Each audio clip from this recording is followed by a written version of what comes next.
It's 3 a.m. Your phone lights up with one single message.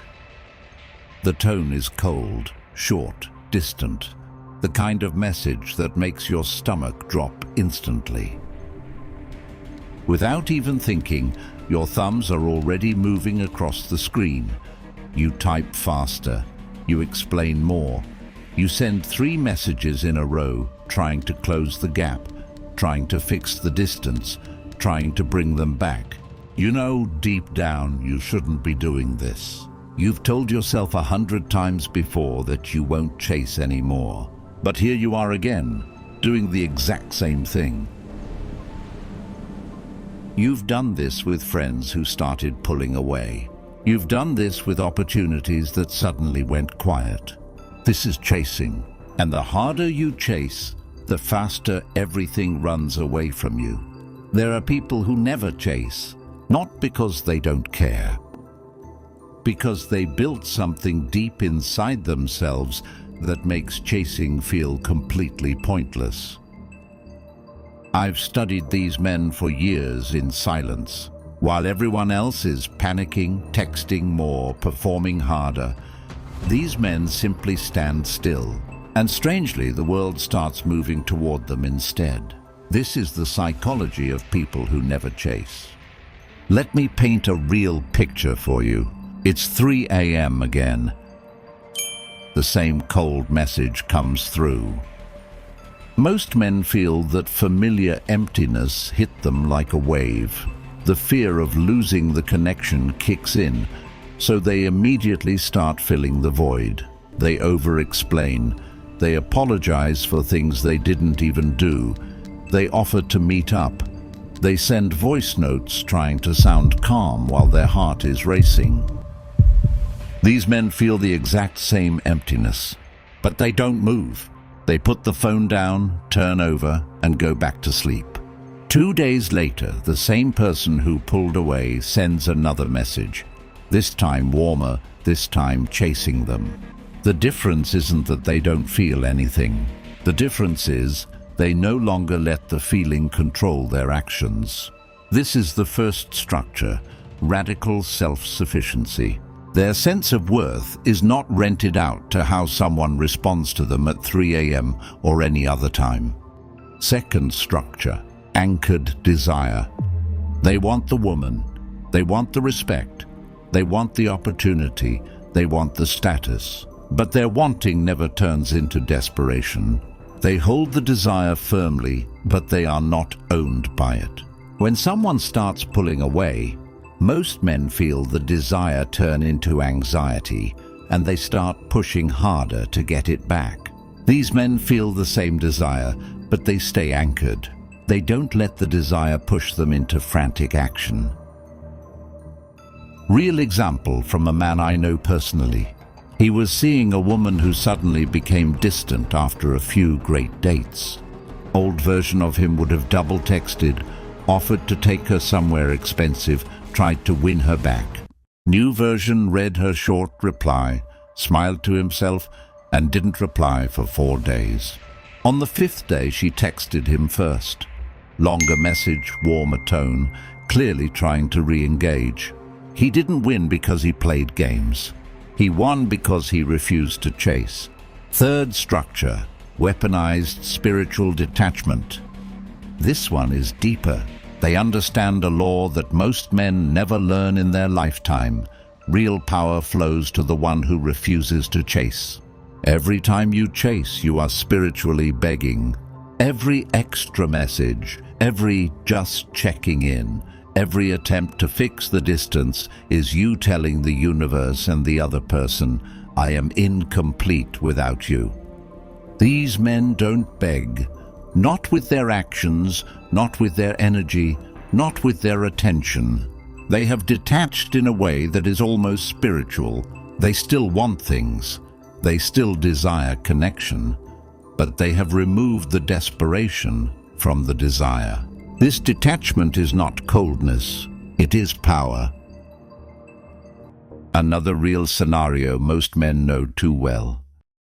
You've been talking to someone for weeks. The conversations are deep. The connection feels real. Then suddenly, their replies become shorter. They take longer to respond. The energy drops. The old you would have immediately tried to revive it. More questions, more effort, more chasing. The new version of you notices the shift, acknowledges it internally, and continues living his life without adjusting his behavior to fix their mood. 2 weeks later, that same person reaches out again, this time with more energy, more investment, more respect. Why? Because you stopped chasing. Fourth structure, quiet certainty. They know their own values so deeply that waiting feels powerful, never weak. While other men are anxiously proving themselves at 3 a.m., sending paragraphs, these men are sleeping peacefully. That stillness becomes magnetic. Real-life example from business. A friend was in a partnership where the other side started using silence as leverage to force a bad deal. Old version of him would have called, texted, tried to fix the relationship. This version sent one calm, short message stating his position, and then went completely silent for 10 days. The partner eventually came back with a much better offer. He didn't win by chasing the deal. He won by refusing to chase. These 4 structures, radical self-sufficiency, anchored desire, weaponized spiritual detachment, and quiet certainty, are not personality traits you are born with.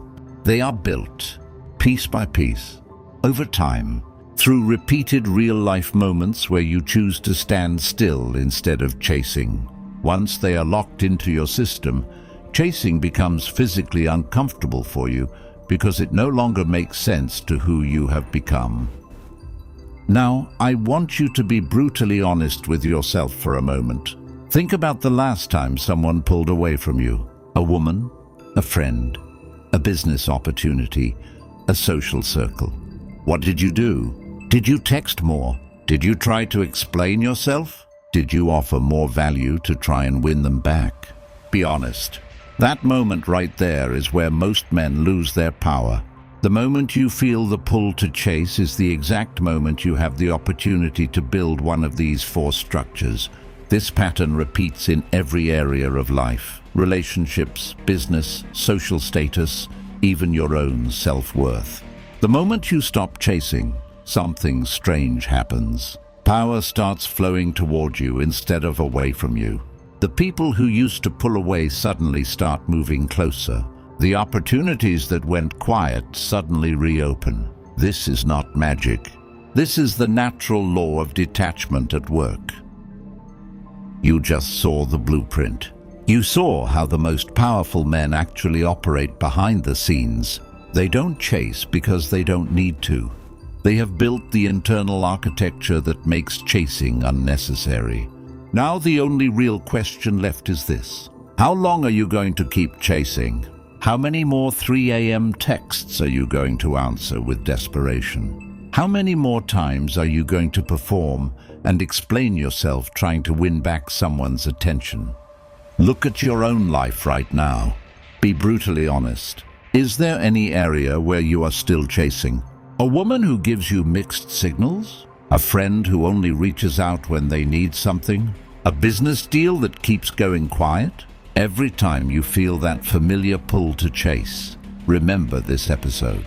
That moment is your opportunity to build one of the 4 structures. The moment you choose stillness instead of action, you take one step closer to becoming the man who never chases. That's the psychology of people who never chase. You just saw how it actually works. You saw the internal architecture. The only thing left is action. The next time you feel the urge to chase, pause. Remember the 3 a.m. text. Remember the pattern. Remember the men who simply stand still and choose differently. Comment below with complete honesty. Are you still chasing in any area of your life right now? Drop the number 1 if you are ready to stop. I read every comment.